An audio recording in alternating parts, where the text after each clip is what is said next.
And welcome back. The Center for Employment Opportunities offers comprehensive employment services exclusively to individuals recently released from incarceration. Now, recently, CEO announced the expansion of its advanced training pathways. Joining me now to tell us more are Center for Employment Opportunities Regional Director Cynthia Brackett and New York City Vocational Services Manager Terry Ellis. And thank you so much for joining us. Thanks for having us. Thank you for having us. Great. An exciting time, I guess, for both of you to really have an opportunity to give back to those who really have had some challenging times and really give them some flat footing. Yeah, the Center for Employment Opportunities is a nonprofit organization that works with individuals who are either recently released or have a conviction. And through our comprehensive employment services, we are providing coaching, job development, retention services to folks, at their most vulnerable time. So, Terry, tell me a little bit about the people that you do see come through your doors. Obviously, incarcerated individuals. Talk to me about skill set.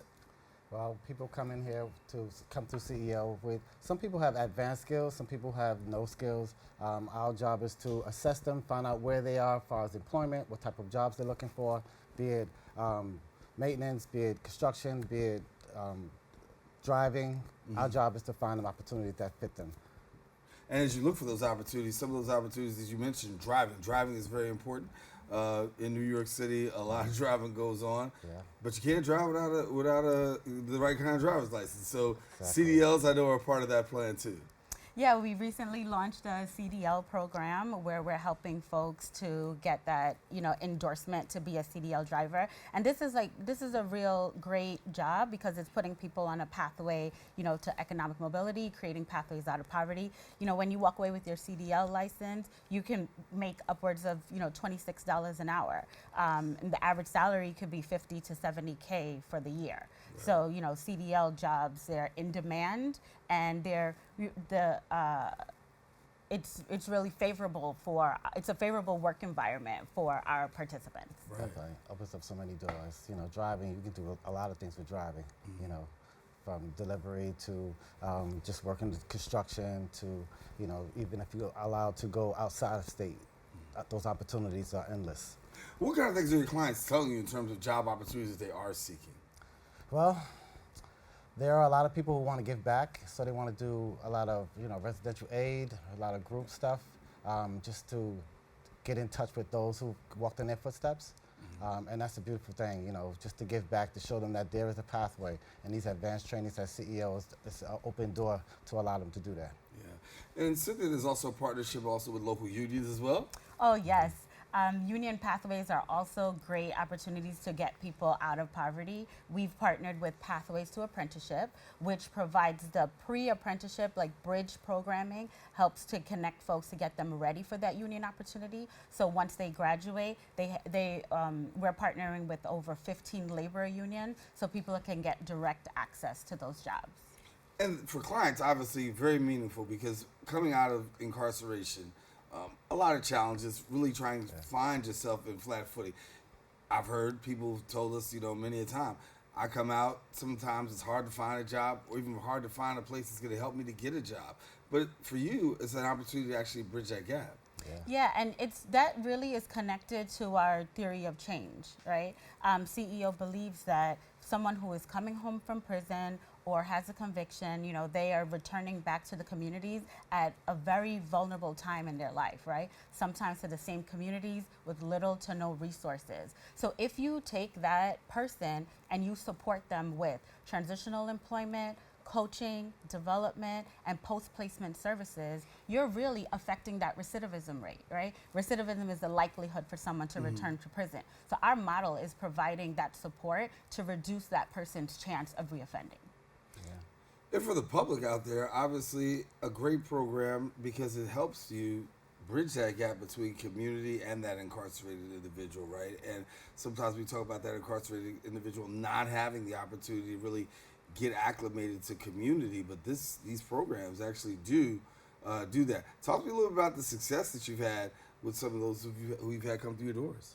Yeah, so on a yearly basis, we're serving 1,300 New Yorkers, and of that, we're making about 600 job placements.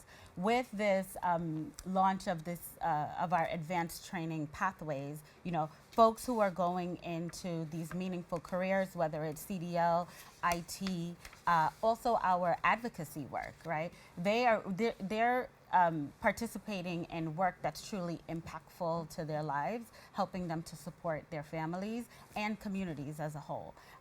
We have, on a yearly basis, we have a retention dinner where folks come back, and in that retention dinner, people share their stories about, how the work at that they participated in CEO really helps to impact them, and they give testimonies to how it changed their lives, helps their families. Right?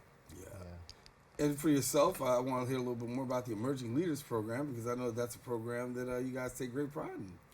Oh, for sure. Yeah, with the Emerging Leaders Program is an internal apprenticeship program where we are partnering with our staff with our program participants. So folks that are interested in those jobs that lead them to working in nonprofit spaces.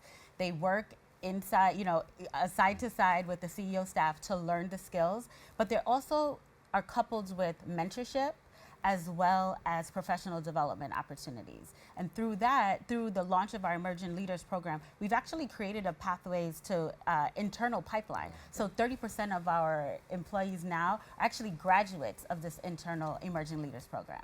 Yeah, and that's just a testimony of us giving back. When they say there's no opportunities, we're going to practice what we preach.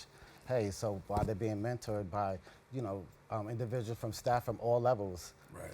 That's rewarding, that's encouraging, to say, hey, I can get involved in this program also. I can give back in this program also.